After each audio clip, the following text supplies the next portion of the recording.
योगिता जी London से। राधे राधे महाराज जी। महाराज जी, कैसे पता चले कि नाम जप या मंत्र सिद्ध हो गया है? उसकी क्या अनुभूति होती है? भगवत साक्षात्कार हो जाता है। उसका प्रमाण स्वयं भगवान देते हैं कि अब आपका काम हो गया। आत्मानंद का अनुभव, भगवान के रूप का दर्शन, भगवान की लीलाओं में प्रवेश, निरंतर बिना प्रयास के जैसे दिल धड़क रहा है ऐसे नाम चल रहा है, आंखों के सामने लीला चल रही, अश्रु प्रवाह हो रहा, रोमांच हो रहा है। फिर वो तो जब सिद्ध हो जाता है तो विविध प्रकार की भागवतिक अनुभूतियाँ उसके हृदय में होने लगती हैं। दूसरे से किसी से प्रमाण लेना थोड़ी होता है कि आप बताओ हम सिद्ध हो गए कि नहीं। वो तो अपने आप अनुभव, जैसे हम छक जाते हैं तो हमें पता होता है ना कि हम छक गए, ऐसे ही जब नाम का प्रभाव भगवत साक्षात्कार करवा देता है तो अपने को ही तो अनुभव होता है कि अब काम हमारा हो गया। लेकिन ऐसा नहीं है कि जिसका काम हो जाता है वो भजन बंद कर देता है, उसका और भजन होता है।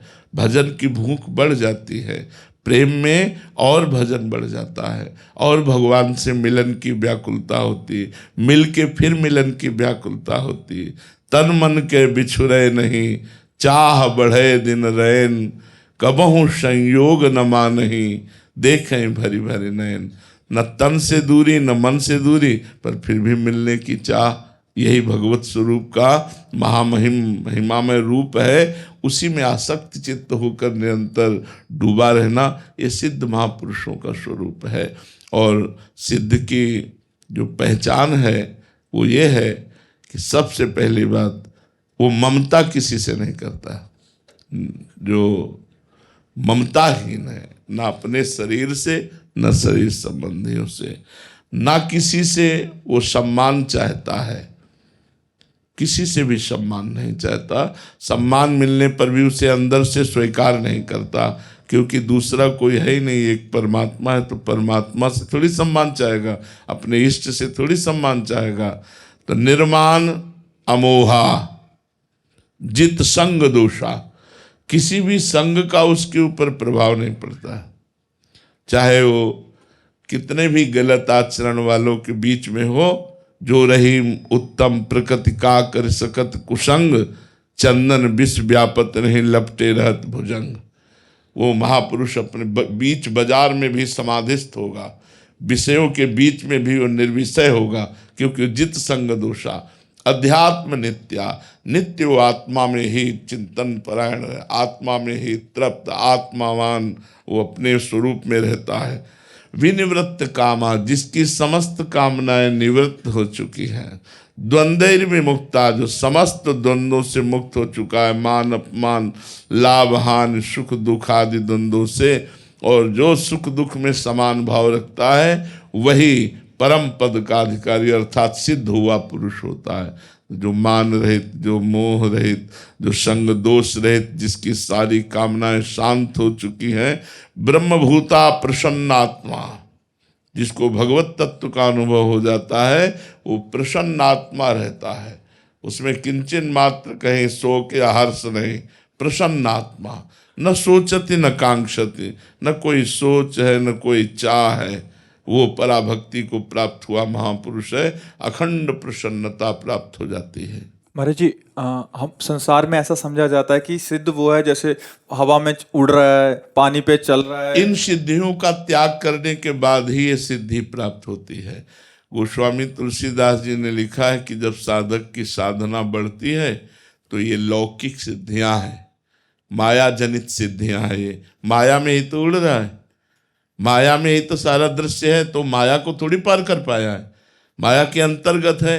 तो रिद्धि सिद्धि पेरह बहुआई, बुद्धि लोभ दिखावे भाई, होए बुद्धि जो परम सयानी, तिन तन चितई न अनहित जानी। ये जितनी सिद्धियां हैं ये हमारा अनहित कर देंगी, हमारा बुरा कर देंगी, ये हमें भगवान से नहीं मिलने देंगी। इसीलिए जो भगवत प्रेमी जन होते हैं, इन बुद्धिमान जन होते हैं, वो इन सिद्धियों को स्वीकार नहीं करते। इन सिद्धियों से हटकर दैन्य होकर भगवान के चरणों को प्राप्त करते हैं। ये सिद्धियां देखो, एक सिद्ध था चांगदेव, जब मृत्यु आती तो प्राणवायु को अंतर में रोक करके वह शांत हो जाता, मृत्यु निकल गई। 1400 वर्ष का। और ज्ञानदेव जी के पास अपना प्रताप दिखाने के लिए एक सिंह को वश में करके और सांप की चाबुक ले करके बैठ के चला। तो ये दिखाना चाहता था कि मैं सिद्ध योगी हूँ। और ज्ञानदेव भगवान के परम भक्त, परम ज्ञानी महापुरुष, तो उनको सूचना है कि चांगदेव सिंह पर बैठ करके सांप की चाबुक लेकर के आ रहा है। तो जिस चबूतरे पे बैठे थे उन्होंने इस चबूतरे को आज्ञा कर दी, चलो। तो जड़ चबूतरा उड़ने लगा। तो जो भगवान में अपने चित्त को जोड़ दिए उनमें तो सब अलौकिक सिद्धियां होती हैं, पर जो इन सब सिद्धियों का त्याग करके केवल भगवान के नाम में डूबता है, प्रेम में डूबता है, वो पहचाना नहीं जा सकता। क्योंकि इन सिद्धियों को तो पहचाना जा सकता है।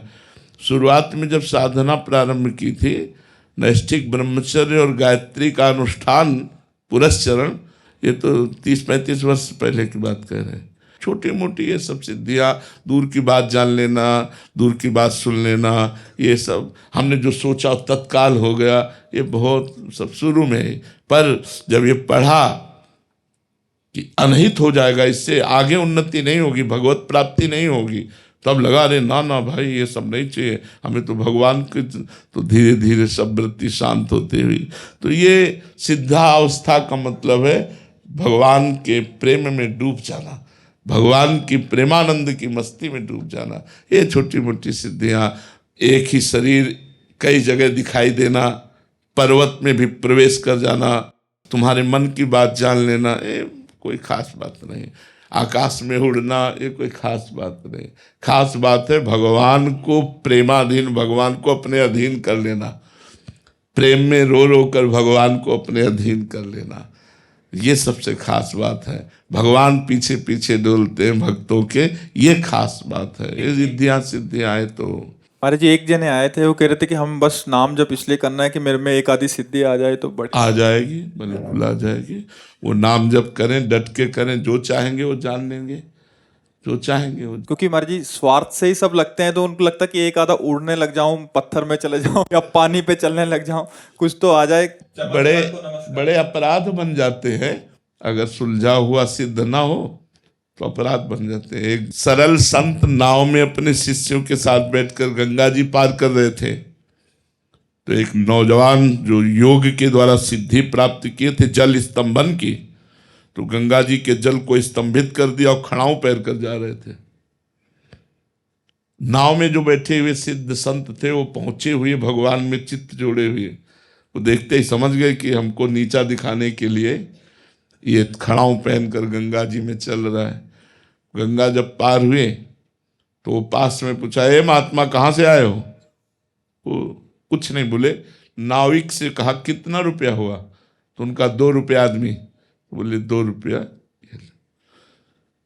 फिर उसकी तरफ देखा, बोले भाई जिन गंगा जी को देवाधिदेव महादेव अपने सर पर धारण किए, उन गंगा जी पर जल स्तंभित करके पादुका पहन के चला, तेरे सारे तपस्या का नाश हो गया।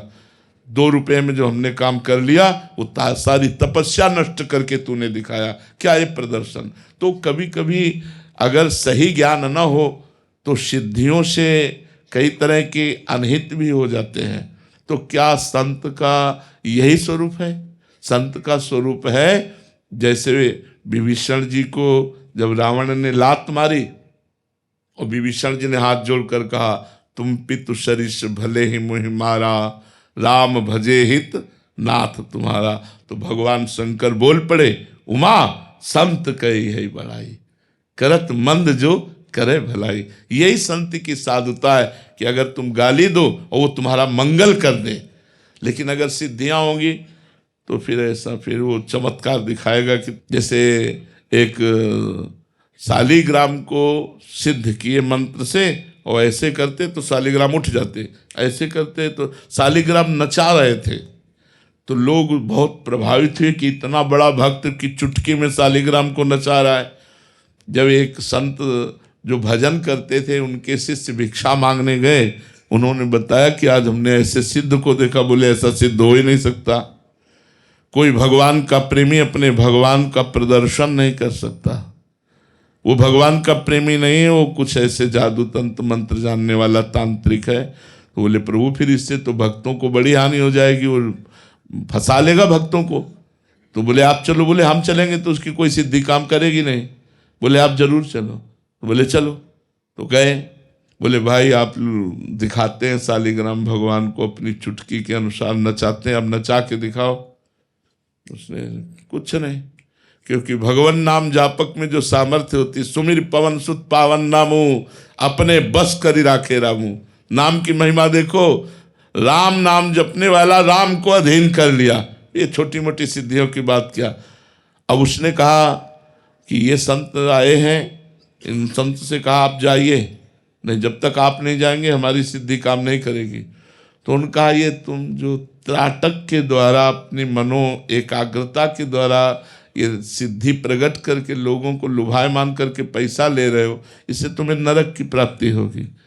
इसको छोड़ो और सही ढंग से भगवान का भजन करो। उसको अपमान लगा। अब जब अपनी कुटिया चले गए तो उसने मारण का प्रयोग किया। तंत्र में एक मारण विद्या है, अगर मारण का अनुष्ठान ठीक हो जाए तो चाहे कोई भी हो मारण उसे मारेगा अवश्य। लेकिन भगवान का जो भजन करते हैं तो मारण मोहन वशीकरण उच्चाटन इनका कोई प्रभाव नहीं चलता, जो भगवान का नाम जप करते हैं। तो मारण अग्नि की ज्वाला में खप्पर में ऐसे प्रकट हो करके वो मडराती उनकी कुटिया के सामने गई। संत ने देखा कि अरे तो मारण का प्रयोग किया, तो हाथ जोड़कर प्रणाम किया, क्योंकि सब में भगवान है तो मारण मंत्र भी तो भगवान का है। तो उनका यदि मेरा अपराध है तो हम स्वीकार करते हैं, आप आइए, और यदि अपराध नहीं है तो आप जाइए। बस वो मारण मुड़ गया और उन्हीं को जा करके देख खून की उल्टी और शौच उनकी शुरू हो गई। अब वो संत तो दिव्य दृष्टि वाले थे, उठ के गए और कहा भाई मान जा अब भी और सही ढंग से भजन कर तो तेरा जीवन बचा लूं। तो बोले त्राहिमाम बचा लो। तो छोटी मोटी सिद्धियां, छोटी मोटी बातें ये भगवान के भजन में विघ्न है। इसलिए सच्चे भजन करने वाले ये सब स्वीकार नहीं करते। सच्ची सिद्धि है आंखों में आंसू, रोमांच, गदगद कंठ और भगवान के प्रेम में डूबा, ये सबसे दुर्लभ सिद्धि है। और इसी से आवागमन से मोक्ष होता है, इन सिद्धियों से मोक्ष नहीं होता। मोक्ष प्राप्ति करने वाला इन सिद्धियों का आदर नहीं करता, प्रेम प्राप्ति करने वाला इन सिद्धियों का आदर नहीं करता।